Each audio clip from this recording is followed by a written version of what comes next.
अमन नैना दोनों बचपन के दोस्त हैं। दोनों में बहुत गहरी दोस्ती है। अमन एक रईस घराने से है, वहीं नैना एक मध्यम वर्गीय परिवार से है। अमन अपने घर वालों से दूर शहर पढ़ने के लिए जा रहा है।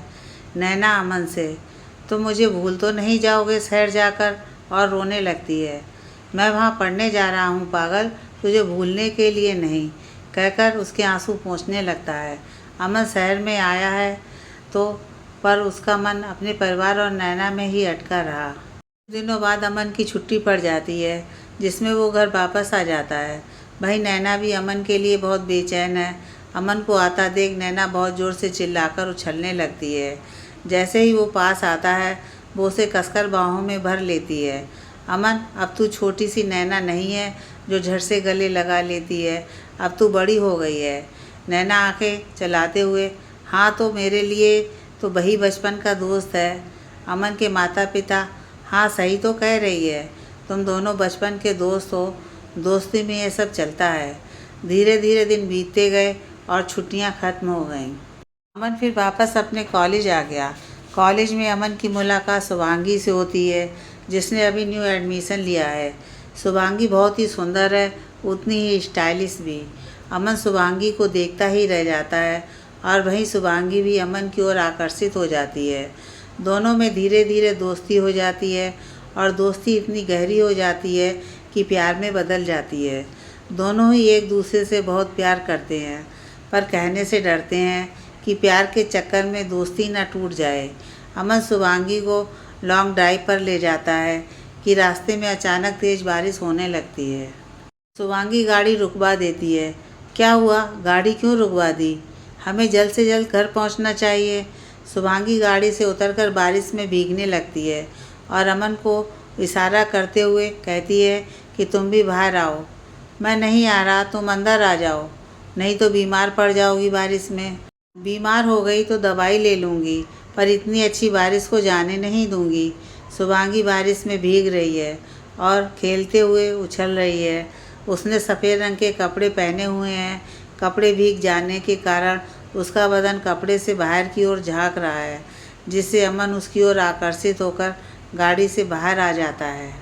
शुभांगी, तुम बहुत खूबसूरत हो। अच्छा, मुझे नहीं पता था कि मैं खूबसूरत हूँ, कहकर ज़ोर से हंसने लगती है। अमन शुभांगी के भीगे हुए बालों को उसके चेहरे से हटाने लगता है कि अमन शुभांगी के करीब जाकर बहकने लगता है। अपने दोनों हाथों से शुभांगी का चेहरा भर लेता है।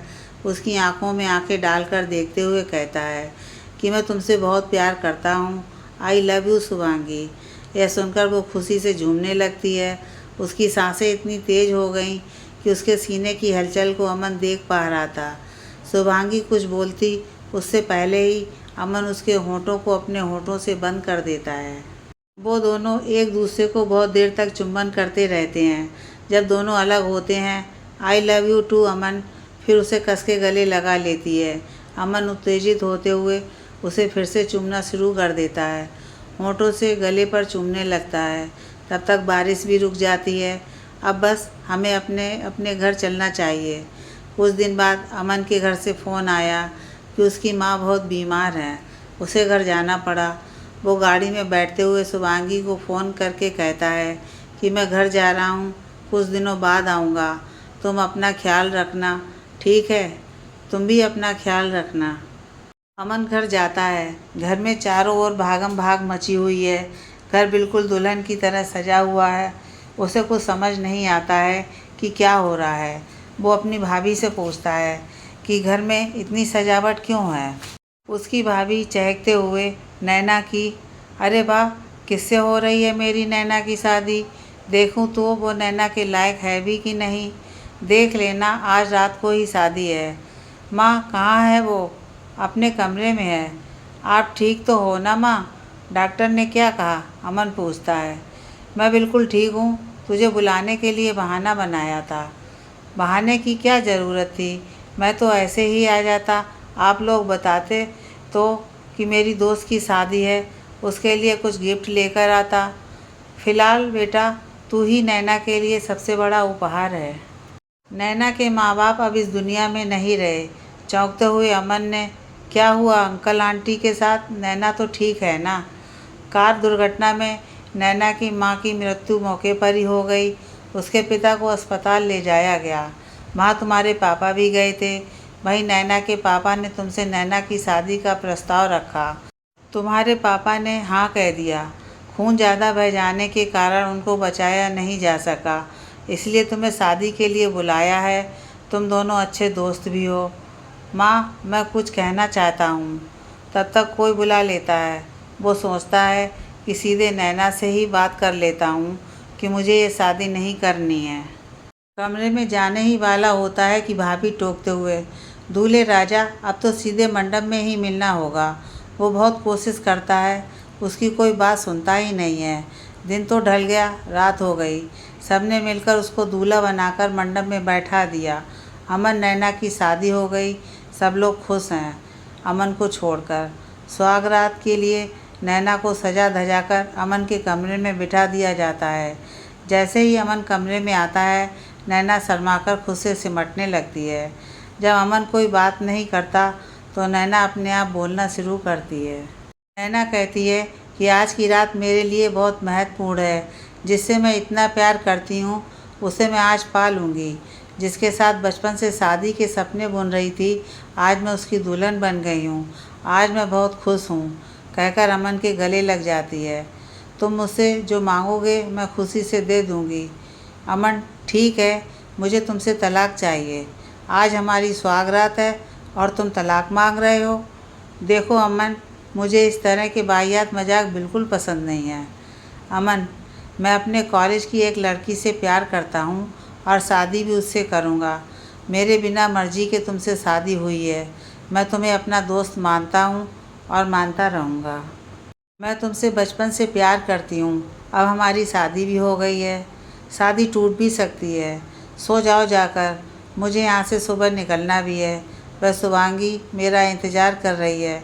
सुबह जाते समय, नैना, हमारी शादी का पहला सावन आने वाला है। मैं तुम्हारा इंतज़ार करूँगी, सावन का भी और अपने दोनों की सुहागरात का भी। मैं जब शादी को ही नहीं मानता तो सावन के लिए क्यों आऊँगा। जा रहा हूँ अपने प्यार अपनी शुभांगी के पास। मैं फिर भी तुम्हारा इंतज़ार करूँगी। अगले दिन भोर में ही अमन कॉलेज के लिए रवाना हो जाता है। अब वो खुश है कि उसने नैना को शुभांगी के बारे में सब बता दिया। सब घर वाले नैना से अमन के बारे में पूछते हैं कि अमन कहाँ है। वो अपने कॉलेज गए हैं, उनके एग्ज़ाम शुरू होने वाले हैं, नैना कहती है। अमन की माँ अमन को फ़ोन लगाती हैं और उसे खूब डांटती हैं कि वो बिना किसी को बताए वहाँ से निकल गया। अभी तेरी कल ही तो शादी हुई है और तू आज ही, तुझे तो नैना के साथ होना चाहिए। अरे माँ, रिलैक्स, मैंने नैना से बात कर ली है और उसे कोई परेशानी नहीं है माँ।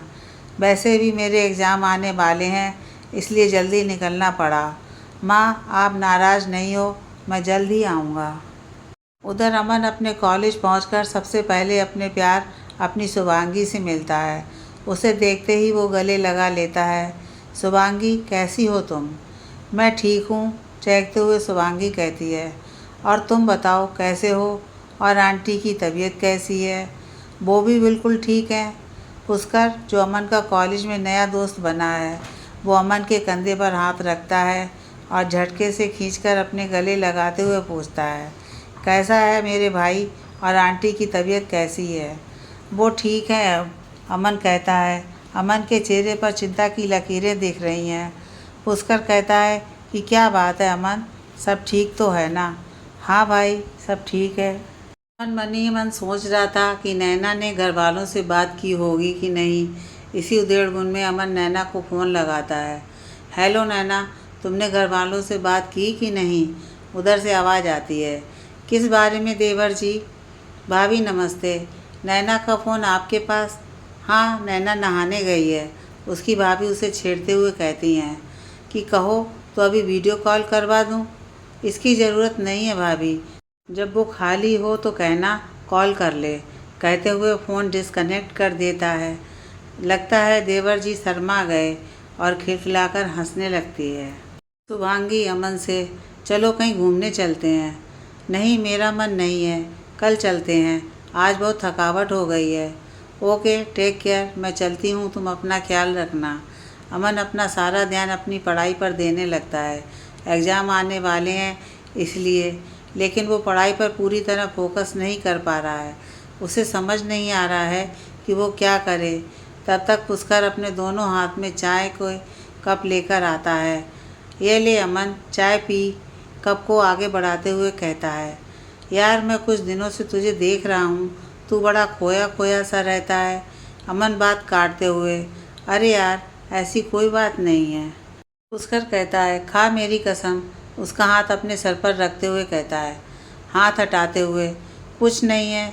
देख, तूने मेरी कसम खाई है, झूठ बोला तो मैं तो गया सीधे ऊपर। देख यार, मैं तुझे सच बता रहा हूँ, किसी से कहना मत, खासकर शुभांगी से। ओके, मेरी शादी हो गई है नैना से, वो मेरे बचपन की दोस्त है। पुष्कर बीच में बात काटते हुए, ओए होए, तेरा दिल तो नैना के पास है, इसलिए तो इतना खोया हुआ रहता है। तेरे तो मज़े हैं, घर में घरवाली, बाहर कॉलेज वाली, कहते हुए हंसने लगता है। मैं इतनी मुश्किल में हूँ और तू हंस रहा है, तो परेशानी क्या है बोल। मैं नैना से नहीं, शुभांगी से प्यार करता हूँ। नैना मेरे बचपन की दोस्त है, मैंने उसे कभी भी जीवन साथी बनाने के बारे में नहीं सोचा। पुष्कर, देख यार, जिसके बारे में नहीं सोचा वो तुझे मिल गई, जिसके बारे में तू सोच रहा है वो तुझे मिलने से रही। अमन चौंकते हुए, क्यों, मुझ में क्या कमी है जो वो मुझे नहीं मिल सकती।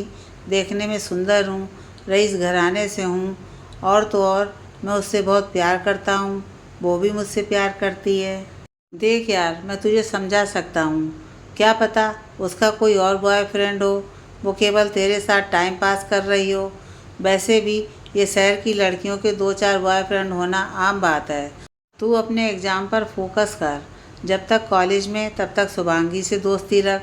कॉलेज खत्म होने के बाद नैना के साथ अपने नए जीवन की शुरुआत कर। देख यार, भगवान की मर्ज़ी के बिना कुछ नहीं हो सकता। शायद इसीलिए तेरी शादी नैना से तेरी मर्ज़ी के ख़िलाफ़ हो गई हो। नैना तुझसे प्यार करती है, मैं सिर्फ़ और सिर्फ शुभांगी से प्यार करता हूँ और उसी से शादी करूँगा। नैना अपने ससुराल में अपने और अमन के तलाक के बारे में बात करती है। सब लोग चौंक जाते हैं। नैना, तुम क्या बोल रही हो? बोलने से पहले सोच तो लिया करो।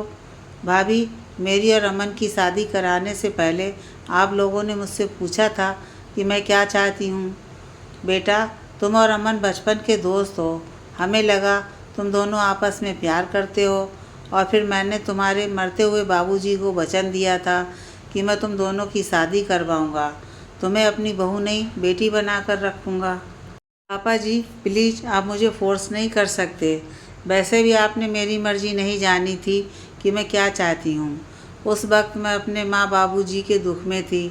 आपने मेरे बाबूजी को वचन देने से पहले मुझे नहीं पूछा था। वैसे भी मैं किसी और से प्यार करती हूँ। कौन है वो कमीना जिसने मेरी बहू को मेरे बेटे, मेरे परिवार के खिलाफ़ कर दिया? मैं रोहित से प्यार करती हूँ पापा जी, और उसी से शादी करना चाहती हूँ। प्लीज़, आप सब लोग अमन को मनाइए कि वो मुझे तलाक दे दे। हरगिज़ नहीं, गुस्से में नैना के साथ ससुर जी। बेटा, मैं तुम्हारी माँ हूँ और मैं तुम्हें किसी गलत इंसान के हवाले नहीं कर सकती।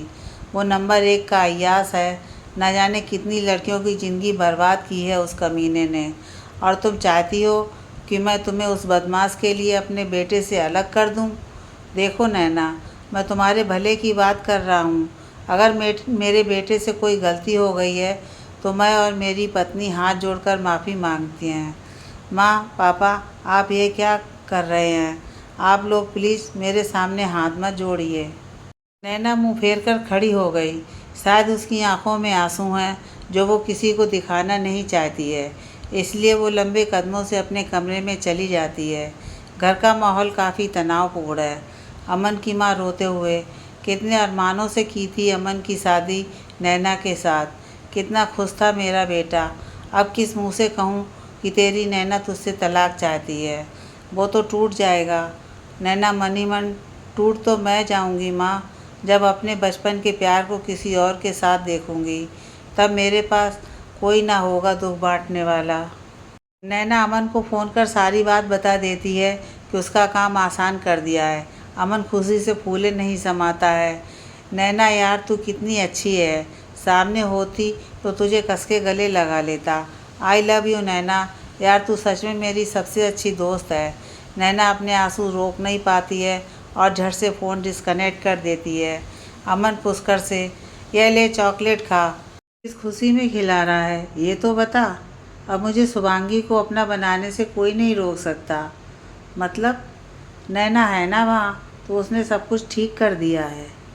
क्या ठीक कर दिया नैना ने? पुष्कर सिर खुजलाते हुए, देख यार मैं नैना से तलाक चाहता था, तो नैना ने घर वालों से बात कर ली हम दोनों के अलग होने की। क्या बकवास कर रहा है तू? देख एक बार तू ठंडे दिमाग से काम ले, उस पर क्या बीत रही होगी इस वक्त तू इस सोच भी नहीं सकता। तू दोस्त है, दोस्त रहे, मेरा बाप बनने की कोशिश मत कर। देख तू नाराज़ मत हो अमन, मेरी माँ कहती हैं कि जो तुझसे प्यार करे उसे जीवन साथी के लिए चुनो, ना कि जिससे तुम प्यार करते हो। मेरा दिमाग ख़राब मत कर पुष्कर। पुष्कर, ओके सर, कुछ नहीं कहता मैं, पर एक बात ज़रूर कहूँगा। तू फिर से शुरू हो गया? देख यार एग्ज़ाम पास आने वाले हैं, तो तू कुछ दिनों के लिए शुभांगी से दूर और किताबों के पास चला जा, नहीं तो पता चला तुझे शुभांगी भी ना मिले और एग्ज़ाम में फ़ेल हो जाए। और ज़ोर से ठाके मारकर हंसने लगता है। 1 महीने बाद अमन, पुष्कर और शुभांगी सभी के एग्ज़ाम हो जाते हैं। अमन बहुत खुशी के साथ कहता है कि अब एग्ज़ाम हो गए हैं। बहुत दिनों से शुभांगी से ढंग से बात नहीं हो पाई है, आज उससे ढेरों बातें करूँगा। सिर्फ बातें ही करेगा या और कुछ नहीं? और हंसने लगता है। पुष्कर तू जा अब, मुझे शुभांगी से बात करनी है। पुष्कर, सॉरी टू डिस्टर्ब, पर मैं एक सलाह देना चाहता हूँ। अमन, हाँ बोल। तू शुभांगी को फ़ोन मत करना। अमन, मतलब? देख लड़कियों को सरप्राइज़ बहुत पसंद होते हैं। तो अरे यार मैं ये कह रहा था कि तू फ़ोन ना करके सीधे उसके घर चला जा। अरे नहीं यार, उसे बुरा लग गया तो? बुरा क्यों लगेगा? तुम दोनों एक दूसरे से प्यार करते हो। ठीक है, मैं उससे मिलने जा रहा हूँ अभी। हाँ भाई, कुछ गिफ्ट भी खरीदने होंगे। चल ठीक है, मैं बाद में मिलता हूँ, कहकर चला जाता है। अमन शुभांगी के लिए बुके, चॉकलेट और कुछ ड्रेसेस लेता है और सीधा शुभांगी के घर पहुँच जाता है। कुछ देर तक सोचता है कि अंदर जाऊँ या नहीं, कहीं उसे बुरा लग गया तो। नहीं नहीं, मैं नहीं जा रहा। फिर खुद से कहता है कि बेटा अमन, इतनी दूर तू आया है तो तुझे मिले बगैर तो जाने नहीं दूंगा। अमन दरवाजे की घंटी बजाते हुए दरवाज़ा नहीं खुलता है। वो फिर ट्राई करता है। अंदर से एक नौजवान तौलिया लपेटे हुए और बड़बड़ाते हुए, कौन आ मरा इस वक्त, कहता हुआ दरवाज़ा खोलता है। तुम कौन? जी मैं अमन, शुभांगी से मिलने आया हूँ। ये शुभांगी का घर है? हाँ। तब तक अंदर से शुभांगी की आवाज़ आती है, कौन है बेबी? अमन उस आदमी को हटाते हुए अंदर जाता है। अंदर का नज़ारा देखकर अमन के पैरों तले ज़मीन खिसक जाती है और वो गुस्से से कांपने लगता है। शुभांगी बेड पर सीने के बल निर्वस्त्र लेटी हुई है। उसके पीठ पर एक भी कपड़ा नहीं है। अमन पीठ करके खड़ा हो जाता है। तब तक शुभांगी खुद को चादर से लपेट लेती है। शुभांगी उस आदमी से, बेबी मेरे लिए एक मग कॉफ़ी का ला दो प्लीज़। ओके माय लव, अभी ला रहा हूँ। अमन तुम कुछ लोगे, चाय कॉफ़ी या कुछ और? शुभांगी पूछती है। अमन गुस्से से लाल, तुमने मुझे धोखा दिया है, मैं तुम्हें छोड़ूंगा नहीं। मैं तुमसे प्यार करता हूँ और तुमने मेरे प्यार का ये सिला दिया है। तुम झूठी हो, मक्कार हो, मैं तुम्हें जान से मार दूँगा। ओह रियली, मैंने तुम्हें धोखा दिया है? तुम ऐसे बोल रहे हो जैसे तुम दूध के धुले हुए हो। मैं तुमसे प्यार नहीं करती हूँ, मैं तो बस टाइम पास कर रही थी और तुमने उसे प्यार समझ लिया, तो इसमें मेरी क्या गलती है? मैं तुम्हारी नैना जैसे स्टूपिड नहीं हूँ जो पति ठुकरा दे उसके बाद भी उसका इंतज़ार करूँ। अमन, ओह शट अप, तुम्हारी इतनी औकात नहीं कि तुम मेरी नैना का अपनी गंदी ज़ुबान से नाम भी लो। तब तक शुभांगी की कॉफ़ी आ जाती है। अमन गुस्से से लाल ताल होकर वहाँ से चला जाता है। वो अपने कमरे में पहुंचकर चुपचाप कोने में बैठकर पागलों की तरह ज़ोर ज़ोर से रोने लगता है। तभी कमरे में पुष्कर आ जाता है। अमन, कहाँ है तू? और तेरी डेट कैसी रही शुभांगी के साथ? अमन अपने आप को संभालते हुए, सब ठीक रहा, और तू बता कैसा है? पीठ करके खड़ा अमन पूछता है। अमन, तू ठीक तो है ना? हाँ, मुझे क्या हुआ, मैं बिल्कुल ठीक हूँ। देख यार, दोस्त कुछ छुपाते नहीं हैं। मुझे पता है तू बहुत परेशान है, क्योंकि तेरे सामने शुभांगी का काला सच जो आ गया है। मैं पहले से ही उसका सच जानता हूँ। अगर मैं तुझे बताता तो तू यकीन नहीं करता, इसलिए मैंने सोचा कि तू खुद अपनी आँखों से देख ले, क्योंकि तेरी आँखों पर तो उस शुभांगी के प्यार की पट्टी जो बंधी थी। अब तुझे यकीन आ गया ना कि वो कितनी गिरी हुई लड़की है, इसलिए मैं तुझे दूर रहने की सलाह देता था। अमन पलटकर पुष्कर के गले लगकर बहुत रोता है। मैं अपनी जान दे दूँगा। मैं शुभांगी से बहुत प्यार करता हूँ और उसने मुझे धोखा दिया। पुष्कर अमन को झकझोरते हुए, पागल मत बन, जो उस लड़की के लिए अपनी जान देने की बात कर रहा है। अरे पागल, उसके बारे में सोच जो तेरा इंतज़ार कर रही है। कौन? नैना, तेरी पत्नी, जो तेरे बचपन की दोस्त है। नैना, उसकी क्या गलती है ये बता। तेरी माँ, जो तेरा घर लौटने का इंतज़ार कर रही हैं। देख यार, अभी भी कुछ नहीं बिगड़ा है। तू अपनी नई ज़िंदगी की शुरुआत कर नैना के साथ, और उस शुभांगी को बुरे सपने की तरह भूल जा। ऐसा सोच जैसे वो तेरी ज़िंदगी में कभी आई ही नहीं। मेरा काम तुझे समझाना था, वो मैंने कर दिया, आगे तेरी मर्ज़ी। मैंने अपने घर जाने के लिए अपना सामान पैक कर लिया है। ला, तेरी भी मदद कर देता हूँ सामान बांधने में। दोनों अपना अपना सामान बांधकर एक दूसरे से गले मिलकर अपने घर की ओर निकल जाते हैं। अमन जैसे ही अपने घर पहुंचता है तो वो अपना घर देखकर चौंक जाता है। उसका घर पूरी तरह से सजा हुआ है। चारों ओर लाइट्स और फूलों का डेकोरेशन है। एक साइड में हलवाई लगे हुए हैं। घर में मेहमानों का आना जाना लगा हुआ है। माँ, आज घर में कोई फंक्शन है और किसी ने मुझे बताया तक नहीं। एक फ़ोन तक नहीं किया मेरे लिए। क्या करती तुमको फ़ोन करके? आज तुम्हारे लिए यहाँ कोई काम नहीं है। पिछली बार काम था तो तुझे फ़ोन कर दिया। सामने से हटो, आज मुझे बहुत काम है, क्योंकि आज मेरी बेटी की शादी है। वैसे भी मुझे तुम्हारे और उस लड़की के बारे में सब पता है। माँ, ये शादी नहीं हो सकती। प्लीज़ मुझे एक मौका तो दो अपनी बात रखने का। माँ, नैना कहाँ है? मुझे उससे अभी बात करनी है। पर वो तुमसे बात नहीं करना चाहती है। बहुत मुश्किल से उसने खुद को संभाला है। भगवान के लिए उसे परेशान मत कर। कुछ देर बाद बारात दरवाजे पर आ जाती है। सभी बारात के स्वागत के लिए बाहर चले जाते हैं। अमन वहीं पर ठगा सा खड़ा रह जाता है। बारात अंदर आती है। सभी रस्म रिवाज शुरू हो गए। अब वरमाला के लिए दुल्हन बाहर आई। यह क्या, दुल्हन ने लंबा घूंघट ले रखा है। अमन गुस्से से लाल हो रहा था कि ज़रूर माँ ने कहा होगा कि घूंघट के लिए, ताकि वो मुझे ना देख सके। पर मैं भी चुप रहने वाला नहीं हूँ। मैं भी देखता हूँ कि यह शादी कैसे होती है। दूल्हा दुल्हन एक दूसरे को वरमाला डालते हैं। सभी लोग ज़ोर से तालियां बजाते हैं। पूरे घर में तालियों की गूंज सुनाई देने लगती है। अमन को कोई स्टेज पर आने ही नहीं देता है। वो हिम्मत करके स्टेज की 2 सीढ़ी चढ़ पाया। तभी पीछे से उसका हाथ पकड़कर कोई नीचे उतारने लगता है। पीछे घूमकर देखा तो पापा ने हाथ पकड़ रखा था। अमन कुछ बोल नहीं पाया। शायद उसके पापा बहुत नाराज़ थे। वो चुपचाप नीचे आ गया। थोड़ी देर बाद पंडित जी वर वधू को मंडप में बुलाते हैं। अमन के सब्र का इंतहा टूटा जा रहा था। वर वधू दोनों मंडप में पहुंचते हैं। तभी अमन ज़ोर से चिल्लाया, यह शादी नहीं हो सकती है। सभी लोग अमन की ओर देखते हैं। दूल्हे के परिवार वाले, क्यों नहीं हो सकती है ये शादी? क्योंकि मैं नैना का पति हूँ। वो मुझसे प्यार करती है और मैं भी उससे बहुत प्यार करता हूँ। बस बताने में थोड़ी देर हो गई। पर ये तो नैना। पर कुछ नहीं अंकल जी, बस ये शादी नहीं हो सकती। उठो नैना, चलो मेरे साथ। ज़बरदस्ती हाथ खींचते हुए तभी दुल्हन अपना घूंघट उठाते हुए, पर मैं तो रिमझिम हूँ भैया। अमन चौंकते हुए, तुम कौन हो और मेरी नैना कहाँ है? आज उसकी शादी है।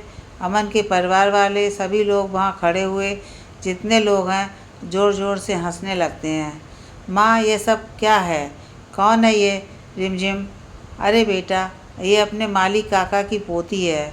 उनके बेटे बहू तो इस दुनिया में है नहीं, इसलिए हम सब लोग मिलकर उनकी पोती की शादी करवा रहे हैं। माँ, आप मुझसे नाराज़ हैं? किस बात के लिए? मैं अपने कॉलेज की एक लड़की से। माँ, मैं सब जानती हूँ। आपको ये सब नैना ने बताया? नहीं, फिर किसने बताया? उसके अलावा और कोई नहीं जानता इस बात को।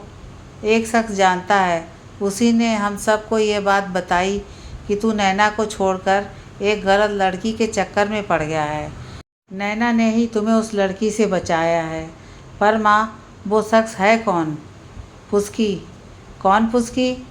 तेरे बचपन का दोस्त, जो बचपन में ही अलग हो गए थे क्योंकि उसके पापा का ट्रांसफ़र दूसरे शहर में हो गया था। अब वो लोग फिर से अपने पड़ोसी बन गए हैं। मैं नहीं जानता हूँ। पुष्कर को तो तू जानता है ना, तेरे कॉलेज वाला दोस्त। अरे माँ, वो? हाँ, वही पुष्कर। उसने मुझे क्यों नहीं बताया कि वो मेरे बचपन का दोस्त है? इसलिए नहीं बताया कि नैना ने मना किया था उसे बताने के लिए। नैना कहाँ है माँ? वहीं जा तू छोड़ कर गया था। बहुत ज़ोरों से बिजली कड़कने की आवाज़ आती है। शायद बरसात होने वाली है, उसकी माँ कहती है।